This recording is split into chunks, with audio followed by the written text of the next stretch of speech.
Baik, bismillahirrahmanirrahim. Assalamualaikum warahmatullahi wabarakatuh.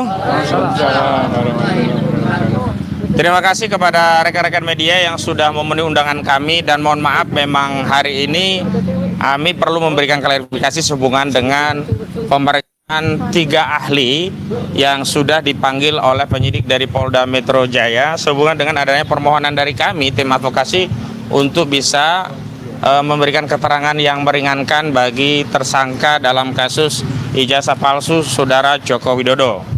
Namun sebelum saya klarifikasi, saya ingin menyampaikan pesan kepada Saudara Joko Widodo bahwa hari ini kami telah teguh dan konsisten menempuh jalan, dan kami harapkan ini sampai di persidangan. Karena itu hemat kami, Saudara Joko Widodo tidak perlu membuat diri menjadi lebih capek, energinya dikuras untuk datang ke 38 provinsi, 514 kota kabupaten, atau bahkan ke 7.000 kecamatan. Itu sangat membuat capek. Cukuplah datang ke satu institusi saja, yakni pengadilan. Dan sebenarnya pengadilan itu sudah disediakan di Surakarta atau di Solo melalui Citizen Law Suite dengan agenda pembuktian. Namun sayangnya, lagi-lagi kubu Joko Widodo tidak menunjukkan buktinya dengan dalih sedang disita oleh Polda Metro Jaya. Padahal pada saat yang bersamaan barang sitaan itu bisa dibuka bahkan dari segelnya, yang sejatinya menurut prosedur KUHP itu tidak dibolehkan, tetapi demi gelar perkara khusus itu bisa ditunjukkan. Artinya apa? Demi pembuktian di persidangan tentu akan lebih relevan untuk bisa ditunjukkan di persidangan di Solo dengan dikawal oleh penyidik Polda Metro Jaya. Kemarin ada proses restoratif justice saja, ada 5 penyidik Polda Metro Jaya mengawal Egy Sujana dan Eli Daneti untuk mendapatkan dalam tanda petik pengampunan dari Joko Widodo yang berujung SP3. Artinya sangat mudah bagi penyidik Polda Metro Jaya untuk membawa dokumen yang hari ini disita dalam rangka pembuktian di pengadilan. Kalau memang benar Saudara Joko Widodo mau menunjukkan bukti itu di persidangan, baik itu ijazah SD, SMP, SMA, dan S1 UGM. Dan sebenarnya kalaupun konsisten Saudara Joko Widodo ingin menunjukkan bukti itu di persidangan, maka tidak perlu juga semuanya itu meminta apa yang ada disita di penyidik Polda Metro Jaya. Kenapa? Mengingat ijazah SD SMP itu bukanlah termasuk dokumen yang disita oleh Polda Metro Jaya. Karena menurut Joko Widodo, sebagaimana dia sesumbar di berbagai media, terakhir di wawancara Kompas, dia menyatakan eksklusif di Kompas, dia akan menunjukkan ijazahnya itu di pengadilan. Dan ternyata pengadilan telah meminta pembuktian itu dan ternyata tidak pula ditunjukkan. Lagi-lagi ini mengkonfirmasi memang ada masalah, dan masalah itu besar terhadap dokumen itu. Nah, kembali ke persoalan hari ini, agenda kami hari ini adalah untuk menghadirkan 3 orang ahli dalam rangka diambil keterangannya sehubungan dengan perkara yang sedang disidik oleh Polda Metro Jaya. Ada 2 ahli pidana. Yang pertama ahli pidana dari Universitas Indonesia, Bapak Ganjar Laksamana Bondan Bonaprapta.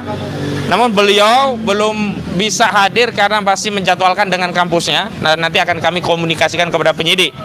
Yang kedua juga ahli pidana, yakni Bapak Asmi Syaputra. Beliau ahli pidana dari Universitas Trisakti.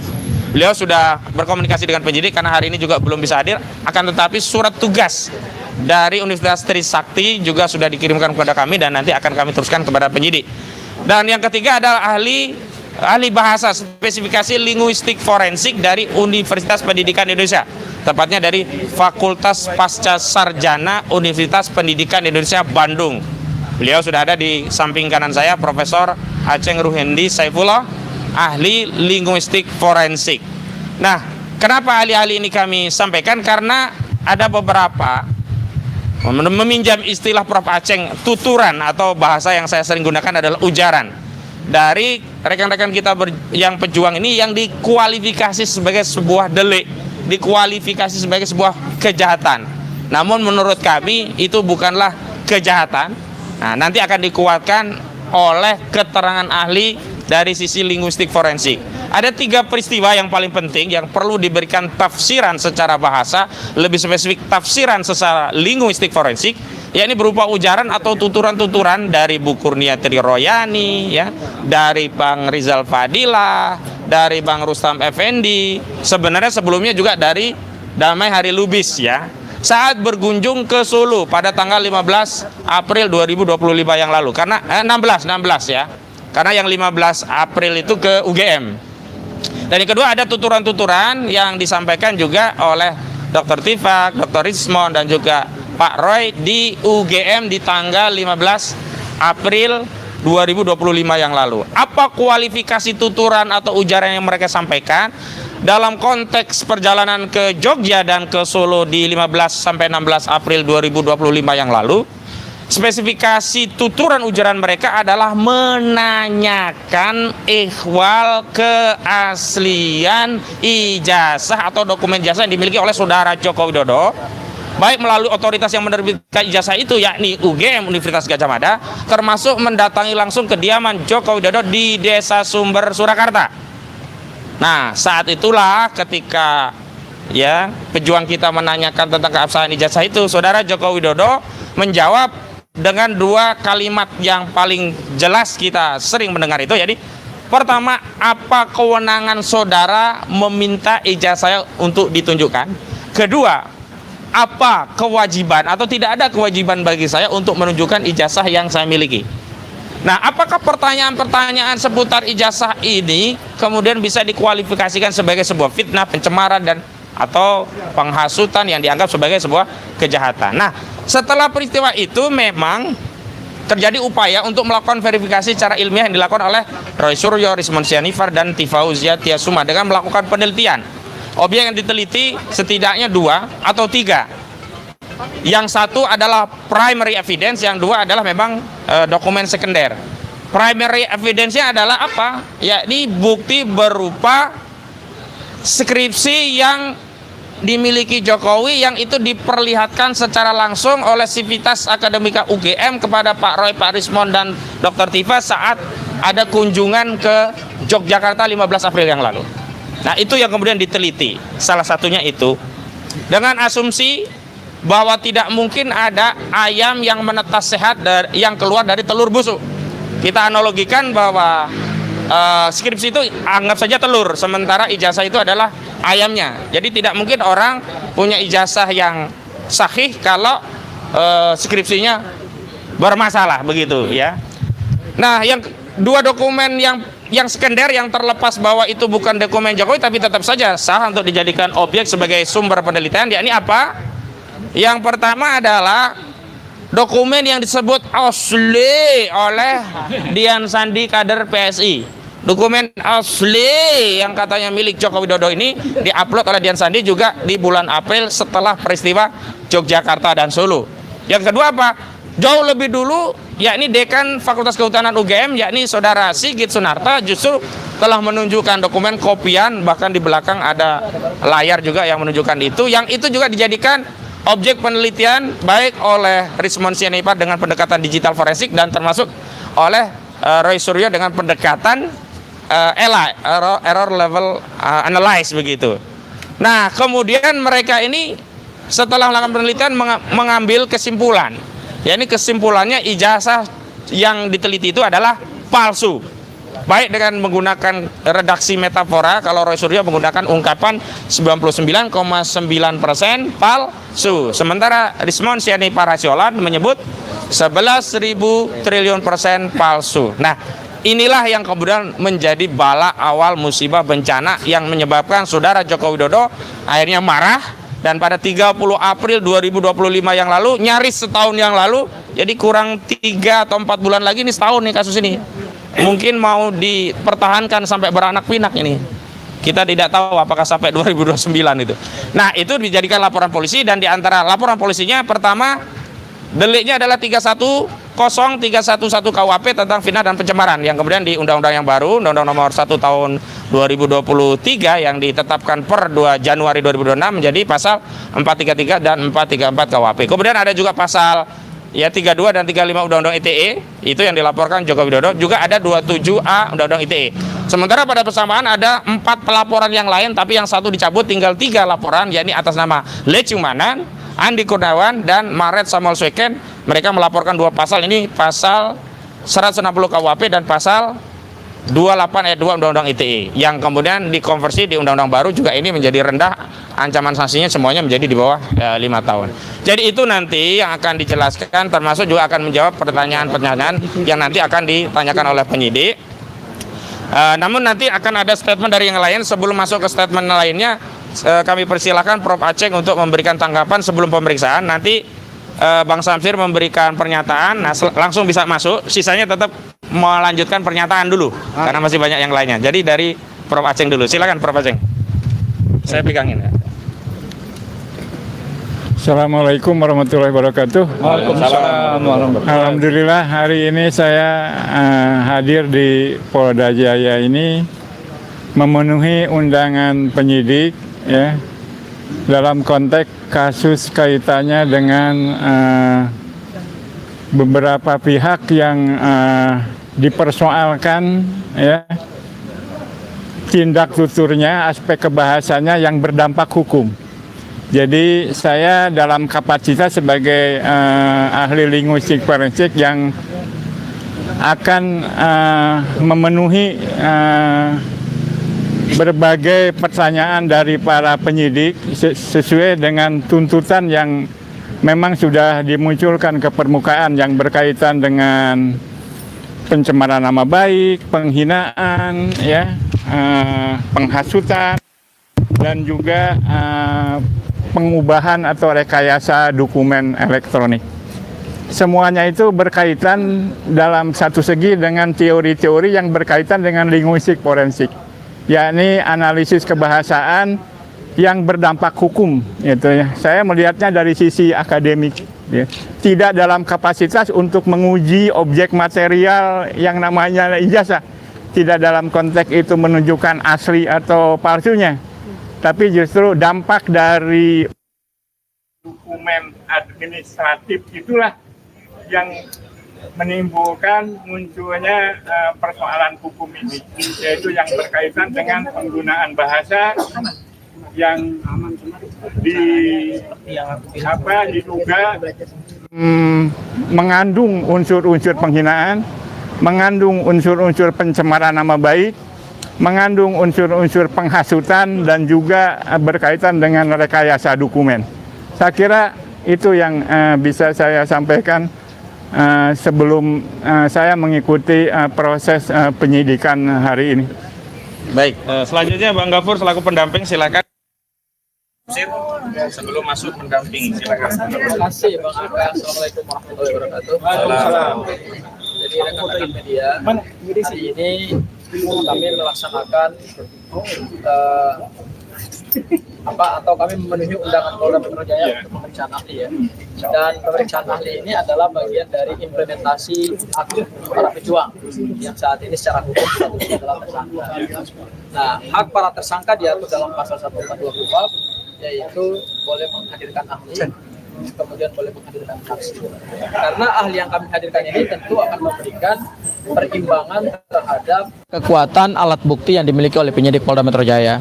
Diharapkan dengan ahli kami ini, maka 28 ahli yang 28 ahli yang pernah diperiksa oleh Polda Metro Jaya itu, izin kita geser ke sana dulu Ji. Ya, boleh, boleh. Ya, lanjut. Bisa Boleh. dibawa langsung ya? Sambil jalan dulu. Takut hujan. Oh, enggak. Aman. Lanjut. Selesaikan dulu ya. Pak Cek, enggak jadi Pak Cek. Aman. Aman ya. Selesaikan aja. Ya, jadi mudah-mudahan sebentar ya. ahli kami ini Sisanya nanti kita kesana ya, yang bisa memberikan kekuatan alat bukti lah, yang berimbang gitu ya. Karena kan yang diharapkan adalah pembuktian itu berimbang dari kedua belah sisi, bukan hanya sisi pelapor atau penyidik, tetapi juga sisi tersangka. Barangkali itu yang bisa saya sampaikan, Bang Aka. Bang Samsir. Assalamualaikum warahmatullahi wabarakatuh. Ya, memang agak hujan ya, tapi ini ingin saya sampaikan kalau memang hari ini adalah pemeriksaan Profesor Dr. Aceh Nuendi Saipullah pada kapasitas sebagai ahli linguistik forensik. Saya ingin menyampaikan di sini kalau proses hari ini tanggal 2 Februari 2026 tepat 1 bulan Undang-Undang KUHP dan Undang-Undang KUHP itu berlaku. Jadi undang-undang ini baru, benar-benar baru. Tapi yang ingin saya sampaikan adalah terima kasih kepada Kapolda Metro Jaya telah mengakomodasi permintaan kami untuk menyampaikan tambahan-tambahan ahli. Dalam arti ini sangat penting karena dalam undang-undang yang baru ini hak-hak para tersangka atau sebelumnya para terlapor itu betul-betul dilindungi karena memang mengedepankan hak asasi manusia. Jadi ada 2 hal yang ingin saya sampaikan. Yang pertama adalah tentunya sebelum menaikkan perkara, penyidik betul-betul harus hati-hati. Nah, ini yang ingin saya sampaikan, kalau selama ini banyak penyidik hanya mengambil ahli-ahli ya dari yang boleh saya katakan adalah mangkal aja di kepolisian. Ini sangat tidak menguntungkan dan sangat membahayakan. Saya banyak sekali mendampingi perkara-perkara yang sifatnya ya saya katakanlah kriminalisasi. Kenapa? Para ahli-ahli ini dengan satu alat bukti ahli dan yang lainnya katakanlah video itu sudah mengantarkan mereka ke pengadilan. Nah, ini tentunya para penyidik sekarang ini begitu hati-hati karena juga pertama itu. Yang kedua adalah untuk proses hukum sekarang ini penyidik itu katakanlah kepolisian tidak langsung tidak akan bisa menghentikan suatu perkara. Tentunya itu akan naik dulu ke kejaksaan. Tentunya kalau nanti ini bolak-balik, ini kan sangat merugikan juga buat kepolisian. Saya pikir ya itu yang ingin saya sampaikan sehingga kalaupun hari ini Profesor Dr. Aceng Ruhendi Saipullah ini hadir, dia akan menyampaikan betul-betul supaya teman-teman yang katakanlah tinggal dari 8 tersangka tinggal 6 ya. Ini betul-betul diproses sedemikian rupa sehingga penyidik betul-betul dapat mempunyai data yang sangat tepat dan pas sekali untuk proses untuk menaikkan perkara mereka ini. Kalaupun ada hal-hal yang akan mereka sampaikan, saya pikir juga banyak pertanyaan dari mereka yang hubungannya dengan pasal-pasal yang akan disampaikan itu. Karena memang bahasa itu kadang-kadang masalah sepele aja. Itu banyak ucapan yang dulu hate speech ya, itu bisa mengantarkan orang ke penjara. Padahal pada putusan pengadilan tidak sampai itu. Boleh saya katakan tidak ada masalah kriminalisasi yang sampai mengantarkan orang itu bersalah di penjara. Memang putusannya dia katakan bersalah. Tapi yang rata-rata yang kita dapatkan adalah mereka dihukum selama masa tahanan saja. Ini sangat menyedihkan. Jadi tentunya dengan 1 bulan undang-undang ini berlaku, kita harapkan ke depan kita semua bangsa Indonesia mendapatkan undang-undang dan pelaksanaan undang-undang ini sesuai dengan harapan seluruh bangsa Indonesia. Terima kasih. Assalamualaikum warahmatullahi wabarakatuh. Assalamualaikum warahmatullahi wabarakatuh. Bisa lanjutin dulu ya Bang ya, Prof. Aceng. Kami melanjutkan kompres. Prof. Aceng bisa didampingi oleh siapa? Pak Samsir untuk ke sana ya. Silakan. Nah, nanti sekarang lanjut Bang Ajam. Yang lainnya tetap di sini kompres. Gapur. Ini ya, berdua ya. Nah, sisanya sini ngumpul semua lagi. Nah, sekarang Bang Ajam. Kita lanjutkan. Ya, jadi ini kan menyangkut delik unsur ya. Kalau kita berbicara delik unsur ini, kadang-kadang memang dipaksakan ini. Kenapa saya katakan dipaksakan? Ini kan persoalannya pencemaran nama baik dan fitnah. Itu kan unsur utama yang dilaporkan gitu ya. Tapi sampai sekarang kan belum pernah dibuktikan ijazah itu ada secara asli gitu ya. Padahal ijazah itu kan kepentingan publik. Jelas ada putusan 105 MK yang tidak boleh pejabat publik, korporasi maupun masyarakat luas itu dalam konteks perkumpulannya untuk melaporkan. Itu yang tertinggi loh, 9 hakim loh. Dan itu putusan itu jelas sekali gitu loh ya. Belum lagi dia masih tetap menjadi pejabat publik gitu loh ya. Dan antara ya kepresnya sudah ada, dia sebagai pembina atau penasehat tertinggi gitu loh ya. Terlepas dari itu semua, saya pikir ini baru dalam sejarah yang terjadi gitu loh ya. Aneh gitu loh ya. Coba kita bicara Komar ditangkap gitu loh ya. Kita bicara juga sekarang ada wakil gubernur itu juga menjadi tersangka gitu loh ya. Dan banyak sekali gitu loh soal ijazah palsu ini yang ini. Ini bayangkan aja 700 lebih barang bukti, alat bukti, 130 lebih saksi gitu loh ya. Hampir 30 orang ahli. Ini kan terlalu dibuat lelet yang sedemikian rupa. Saya kira begini aja lah. Ini prosesnya tadi sudah disinggung. Ngapain harus keliling 514 kabupaten, 38 provinsi? Datang aja lah, cuma jaraknya dari rumahnya 2 kilo kok ke persidangan. Kenapa sih kok berat gitu loh? Padahal dia sendiri janji. Maksud saya begini, dari mulai awal sebelum menjabat sampai pensiun, kok bohong itu menjadi darah daging ya? Terima kasih. Assalamualaikum warahmatullahi wabarakatuh. Bu Susi, ya. Bu Susi dulu. Silakan. Bismillahirrahmanirrahim. Assalamualaikum warahmatullahi wabarakatuh. Tadi sudah cukup panjang lebar disampaikan oleh rekan kami, baik ketua non litigasi maupun dengan rekan-rekan advokat yang lain. Saya hanya ingin menambahkan bahwa di luar sana masih ada kemarin ada statement yang kami disuruh mengabaikan tentang kasus ijazah, tetapi yang kami suruh fokus kepada pengaduan pencemaran nama baik. Bagi kami itu satu hal yang penting dan krusial adalah ijazah. Jadi jangan coba-coba mengalihkan apa yang sudah kami lakukan sejak awal. Jadi konsen kami yaitu tetap dengan ijazah. Jangan hanya dibilang bahwa hanya ijazah S1 kok diributin. Jangan. Jadi yang penting bahwa dampaknya bagi negeri ini yang sudah sangat jelas dampaknya. Ini kan di era reformasi. Kenapa masih juga ada orang-orang baik pejabat maupun legislatif yang masih menggunakan ijazah palsu? Kemarin sudah diungkap sama Pak Sapa itu ya, yang bahwa ditemukan ada lebih dari Menteri Pendidikan Dasar dan Menengah bahwa lebih dari 250 ya, 250 Pak itu yang menggunakan paket C dan yang lainnya pejabat publik yang masih menggunakan ijazah palsu. Apakah kita tidak kasihan dengan adik-adik anak-anak kita yang sudah kuliah, sekolah tinggi dengan susah payah, ada yang orang tuanya hanya tukang beca, ada yang orang tuanya buruh, ada yang intinya ada yang bersusah payah dengan mendapatkan beasiswa karena kecerdasannya, tetapi semua itu tidak bisa digunakan karena dikalahkan oleh segelintir oknum yang menggunakan kekuasaan untuk meloloskan mereka baik menjadi pejabat publik maupun menjadi penguasa. Intinya itu. Jadi sekali lagi, kami di sini tetap konsen dengan ijazah yang diduga palsu. Jadi untuk hal-hal yang lain tentang pelaporan rekan kami itu kami bukan mengabaikan, tapi kami akan tetap hadapi. Tapi kami tidak gentar, tetap istiqomah dengan ijazah palsu. Sekian, terima kasih. Assalamualaikum warahmatullahi wabarakatuh. Masya Allah, rekan-rekan seperjuangan masih tetap istiqomah pada jalur perjuangan menegakkan kebenaran dan keadilan. Untuk itu kami, para advokat semua di sini yang juga sepemahaman dan ikut bersama-sama dengan para akademisi, para peneliti dan rekan-rekan kami yang juga dilaporkan bahwa kami siap berjuang istiqomah untuk menegakkan keadilan di bumi Indonesia ini.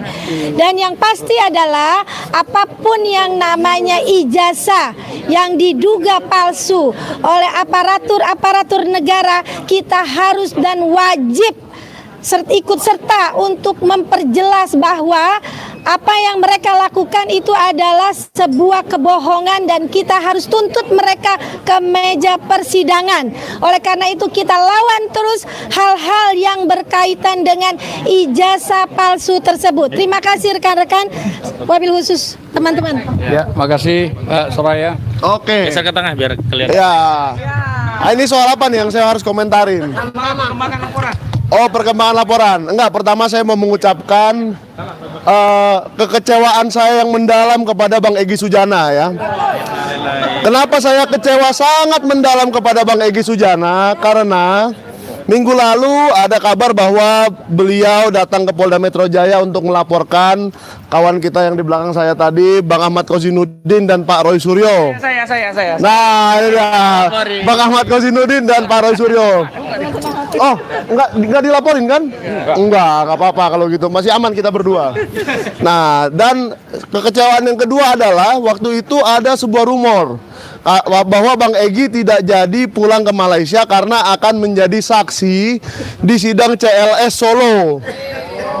Bang Egy, Ibu Elida Neti, dan Bang Damai Hari Lubis katanya akan menjadi saksi. Rumor saksi dari tergugat 1 Joko Widodo katanya mau diajukan. Tetapi saya sangat kecewa akhirnya tidak jadi. Kok tidak jadi Bang Egi? Kenapa kan? Bahwa pada akhirnya kita disuguhkan lagi sebuah teater dari Mustoha Iskandar dan siapa namanya itu Saminuddin Barori Towu ya. Nggak apa-apa lah, kita biarkan saja. Dan besok katanya ada teman-teman KKN Jokowi. Saya tidak tahu KKN ini kepanjangannya apa. Oh, kuliah kerja nyata. Soalnya ada singkatan KKN yang lain. Korupsi, kolusi, nepotisme. Korupsi, kolusi, nepotisme. Saya nggak tahu KKN ini kepanjangannya apa. Soalnya ini rumor ya. Jadi kita menunggu untuk besok. Tapi hari ini saya sebenarnya datang ke sini untuk mengantarkan kedua saksi saya, yaitu inisial J dan inisial RS. Roy Suryo, siapa lagi? J-nya Janes. Ya, dua orang itu saya antarkan untuk bersaksi tentang pelaporan saya di Polda Metro Jaya tentang wartawan gadungan. Nah, jadi siapapun yang sudah saya laporkan tentang mengatain saya wartawan gadungan, Anda siap-siap karena berikutnya Anda yang dipanggil ya. Inisialnya AA, yaitu alias Andi Azwan. Oh, kebalik ya, Andi Azwan alias AA harusnya ya. Dan kedua, Laurentius Irjanbu alias LIB alias Mosato TV. Kalian berdua sebentar lagi akan dipanggil dan hadapilah ya, hadapi dengan jantan. Anda sudah berani bicara di depan TV nasional, Anda sudah bicara di depan di channel YouTube Anda masing-masing. Sekarang saatnya Anda menghadapi, dan kemarin saya juga sudah membantu Pak Roy tentang yang 7 orang itu. A, B, D, F, L, U, V. 7 tuh, 7 orang. A-nya saya boleh bilang yang A siapa? Karena dia sudah berani-beraninya juga muncul di TV nasional, yaitu Agri Fanani ya. Nah, ini dia. Nih saksinya. Nah, sekarang saya perkenalkan kadang pelapor, kadang saksi. Pak Roy Suryo hari ini akan bersaksi. Lapor juga. Pelapor. Hari ini dengan koordinasi tim TAKK ya, saya akan menjadi saksi ya dari Mas Michael Sinaga. Tapi kebalikannya, Michael dan Pak Janes lagi parkir akan juga menjadi saksi dalam kasus yang mengenai kami ya gitu. Jadi kita sama, itu namanya kita kompak. Oke. Iya. Tapi saya luruskan, Nggak ada panjang pendek. nggak ada panjang pendek ya. Nah, saya luruskan kenapa saya jadi saksi, karena waktu itu saya mendapat berita dari Pak Roy Suryo di tanggal 13 April 2025 bahwa UGM akan menutup seluruh pintu. Dan saya sebagai wartawan tidak percaya. 13-nya Bapak kasih saya berita, tanggal 15 katanya akan menutup pintu. Saya tidak percaya. Ternyata nutup, Bang. Nah, Abang telat sih datangnya jam 3 sore, ya kan? TPU setengah 3 kan? Nah, saya benar tuh. Nah, tapi saya datang ke situ dengan mobil pribadi sampai sekitar jam 7, jam 8 pagi. Ternyata benar UGM menutup pintu. Nah, ini adalah, kalau menurut saya hari itu, ini adalah kehancuran dari dunia akademik Indonesia. Dan ternyata gara-gara Jokowi katanya. Itu kata ibu ini, bukan kata saya ya. Nah, ternyata kasus ijazah ini tidak selesai-selesai sampai Januari 2026. Gimana Pak? Silakan Pak Roy aja lanjutin. Ya, jadi kasus ini memang kasus yang cukup panjang, apalagi dengan banyaknya dinamika dan banyaknya upaya untuk memecah belah, memprovokasi di antara kita, bahkan di antara media. Media juga banyak dikirimi berita-berita yang tidak betul. Kabar terakhir, ya ada beberapa di antara pejuang ini yang akan sowan ke Solo melakukan RJ. Ya, itu bohong, ya, tidak mungkin. Ya, kecuali yang dari Solo itu kemudian meminta maaf kepada 280 juta rakyat Indonesia. Itu baru yang namanya RJ. Atau keputusan terakhir dari nanti yang akan ada gugatan baru ya dari Forum Purnawirawan TNI Polri. Ya, kepada dia. Sudah diajukan. Ya, sudah diajukan.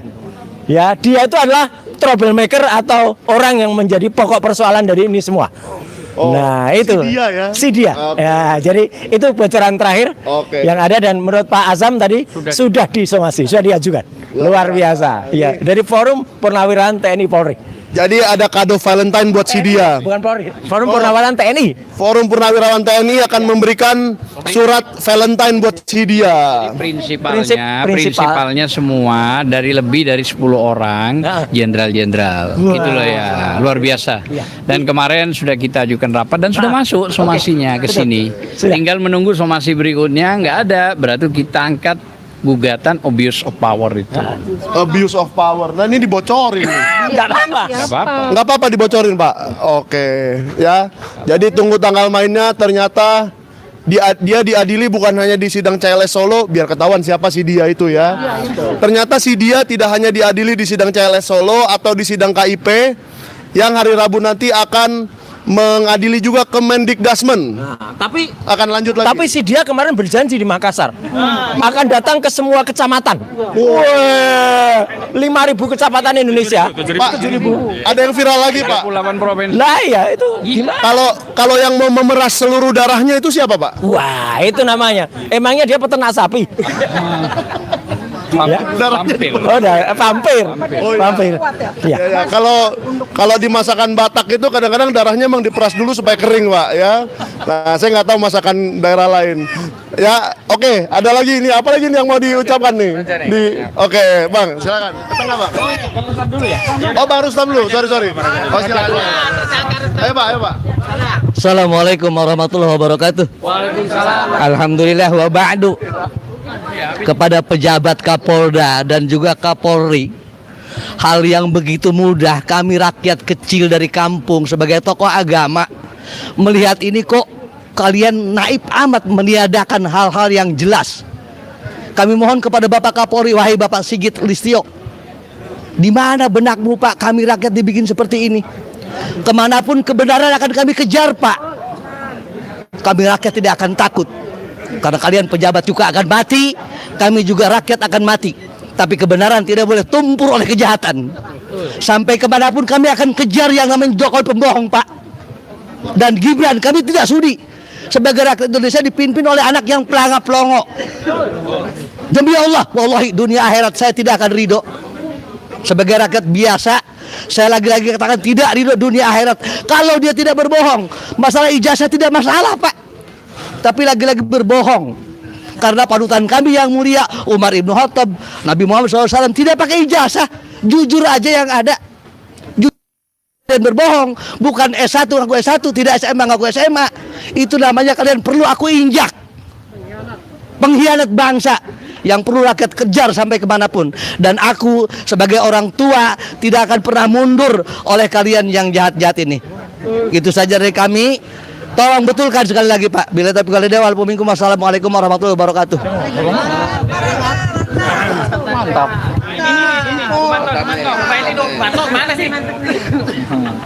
Oke, bismillahirrahmanirrahim. Assalamualaikum warahmatullahi wabarakatuh. Alhamdulillah hari ini saya membersamai saksi ahli kami yaitu Profesor Aceng. Semoga hasilnya pun baik buat kami semua, buat bangsa ini gitu.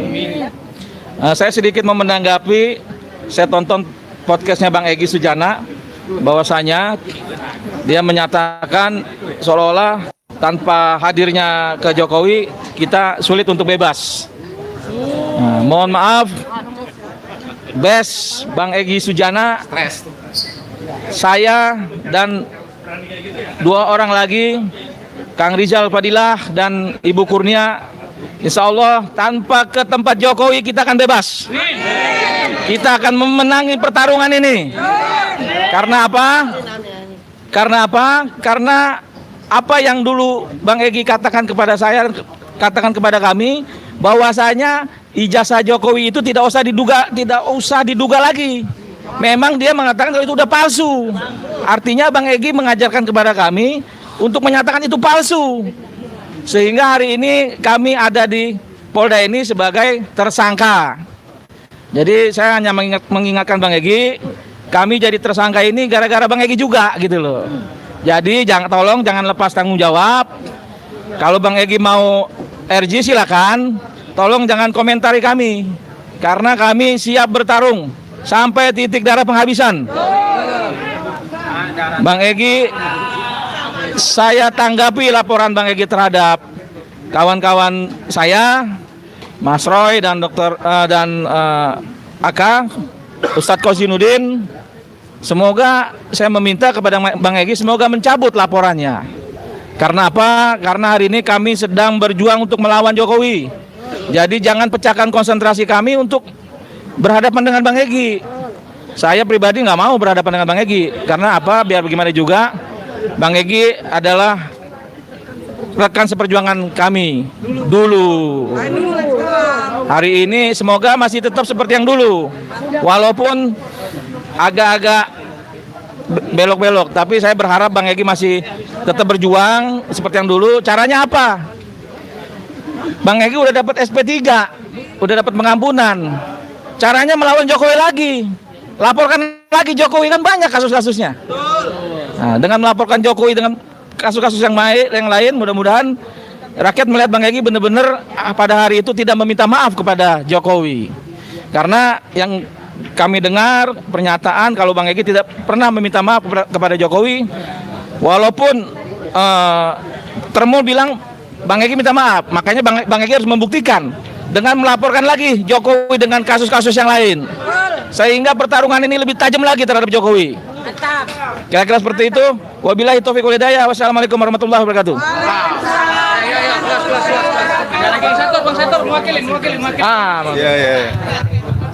Iya. Tengah dikit ya. Assalamualaikum warahmatullahi wabarakatuh. Waalaikumsalam. Kami mewakili dari Forum Aksi, Forum Alumni Kampus Seluruh Indonesia. Kami akan terus tetap mengawal kasus ijazah palsu ini, ya. Dan kita mengambil tauladan ya buat kalangan kampus, siapapun tuh akademisi, alumni, mahasiswa, ambillah teladan dari Profesor Aceng ini, ya. Profesor Aceng ini sejak dahulu sudah jadi aktivis mahasiswa, di mana beliau ikut ditangkap pada aksi tahun 77-78 bersama dengan Bang Rizal Ramli, Mas almarhum Mas Indro Cahyono, Mas Eri Ahmadi, dan sampai saat ini Prof Aceng membuktikan dia sejati sebagai intelektual. Jadi intelektual itu tidak ada pengkhianat, tidak menjadi tidak ada terjadi pengkhianatan intelektual. Jadi inilah contoh seorang akademisi yang tetap konsisten berjuang sampai kapanpun. Jika tidak terjadinya sesuatu ketidakadilan, kezaliman atau kepalsuan seperti ijazah palsu ini, harusnya para kalangan kampus harus tergerak, ya. Di mana itu mahasiswa, di mana itu akademisi. Harusnya dari sekarang kalian mahasiswa adakan apel siaga tiap kampus, bikin itu tenda, analisis itu buku Jokowi, white paper dari RRT, analisis itu buku dari Gibran Endgame. Mari kita diskusi masing-masing kampus sehingga setiap akademisi tidak ada berdiam diri. Setiap ada kepalsuan, terutama ijazah, semua kampus harusnya bergerak. Adakan dari sekarang setiap mahasiswa kampus mana aja di Jawa, di Sumatera, di Sulawesi, bikin itu kajian terhadap buku Jokowi white paper, Gibran Endgame, ya. Itu memalukan kalau kita sampai akademisi kalangan kampus dia berdiam diri. Ini adalah kemungkaran, nggak mungkin kita berdiam diri. Ini Prof Aceng Hidayat mengasih contoh kepada kita. Beliau sudah sejak zaman 77 bergerak, ya. Mari kita semua mahasiswa kampus Guru Besar kita bergerak sampai kawal ini sehingga ijazah palsu Jokowi ini terbukti, ya. Dengan adanya ijazah palsu Jokowi, insya Allah Gibran sendiri akan mundur, ya. Itulah perjuangan intelektual sekarang. Jangan intelektual menjadi tuyul-tuyul, ya, menghadap izin ifrit, ya. Intelektual nggak bisa dibeli. Intelektual punya harga diri, punya pemikiran, nggak bisa dibeli uang oleh siapapun. Itu aja. Itulah pesan kami dari Forum Alumni Kampus Seluruh Indonesia. Assalamualaikum warahmatullahi wabarakatuh. Waalaikumsalam.